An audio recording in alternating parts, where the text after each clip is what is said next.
इसमें जैसे कई लोग इसका जिक्र करते हैं, मैं इसको दो तरह से देखता हूँ। जैसे किसी का बिजनेस नहीं चल रहा था, वो किसी जैसे एस्ट्रोलॉजर के पास या वास्तु कंसल्टेंट के पास गए, अब उन्होंने कोई चीज़ बताई और उसका समय उसके बाद बदल गया।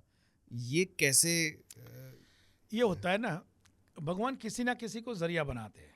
समझ लो कि भगवान भक्तों से जाने जाते हैं, भगवान भक्तों से जाने जाते हैं। कभी कभी समझ लो कि कभी आप द्वारका उस बाजू जा रहे हो, तो कोई भी आपको बोलेगा द्वारका जा रहे हो तो भगवान कृष्ण का दर्शन करना। आप कभी उदयपुर जा रहे हो तो कोई बोलेंगे अरे भाई उदयपुर तक जाते हो तो श्रीनाथ जी बाबा का दर्शन करके आना। तो ये भगवान भक्तों से जाने जाते हैं। उसी तरह पूरे दिन में एक बार भगवान हमें मिलने आते हैं, पूरे दिन में एक बार भगवान हमें मिलने आते हैं। बस इतना करो, जो भी आपके सामने आते हैं, जो भी आता है, बस उनकी इज्जत, उनका रिस्पेक्ट करना रखोगे तो जीवन में कभी भी कोई भी ग्रह आपको परेशान नहीं कर पाएगा।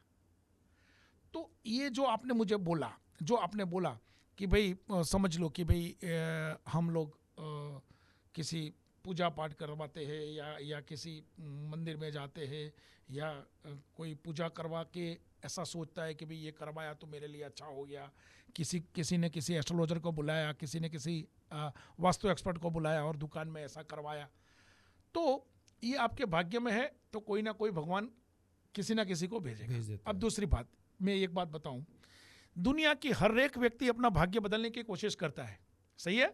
बिल्कुल। दुनिया की हर एक व्यक्ति अपना भाग्य बदलने की कोशिश करता है और मैं ये मानता हूं कि अपना भाग्य बदलता भी है।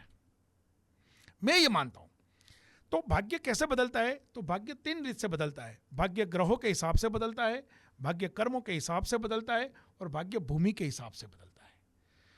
तो ग्रह अपने हाथ में नहीं है, क्योंकि पैदा होना अपने हाथ में नहीं है, इसलिए ग्रहों से हम अपना भाग्य चेंज नहीं कर सकते। उसी तरह कर्म से हम अपना भाग्य चेंज कर सकते, लेकिन इस जीवन में, इस लाइफ में, इस बर्थ में हमने जो भी कर्म किए अगले बर्थ में वो काम में आते हैं। तो कर्म से भी हम, हाँ, इसका मतलब ये नहीं कि कर्म करना छोड़ दो, कर्म करो, बहुत काम में आएगा आगे। तो कर्म करने से भी हम भाग्य बदल नहीं सकते, लेकिन भूमि से हम भाग्य बदल सकते हैं। भूमि से मैं एक एग्जांपल देता हूं। धीरूभाई अंबानी जिस दिन पैदा हुए, बहुत सारे लोग उस दिन पैदा हुए थे। बहुत लोगों को नाम धीरूभाई भी रखा गया था, लेकिन धीरूभाई अंबानी जहां पहुंचे वहां दूसरे लोग नहीं पहुंच पाए, क्योंकि धीरूभाई अंबानी जिस जगह पे बड़े हुए वहां दूसरे बड़े नहीं हुए थे। तो भूमि का प्रताप है। तो ये होता है कि भूमि में से नेगेटिव और पॉजिटिव एनर्जी निकलती है। तो जब आपके पास, बहुत लोगों को ऐसा भी आपने सुना होगा कि भाई साहब मेरे पास आते हैं लोग, बापूजी जब ये दुकान शुरू की, जब ये जगह पे हमने हमारा बिजनेस शुरू किया तो इतना अच्छा चलता था, फिर क्या हुआ? फिर ये हुआ कि बिजनेस अच्छा चलने लगा तो वो दुकान को बड़ी कर दी और उसमें जहाँ से पॉजिटिविटी निकलती थी उसको बंद कर दिया और नेगेटिविटी निकलती थी उसको खोल दिया।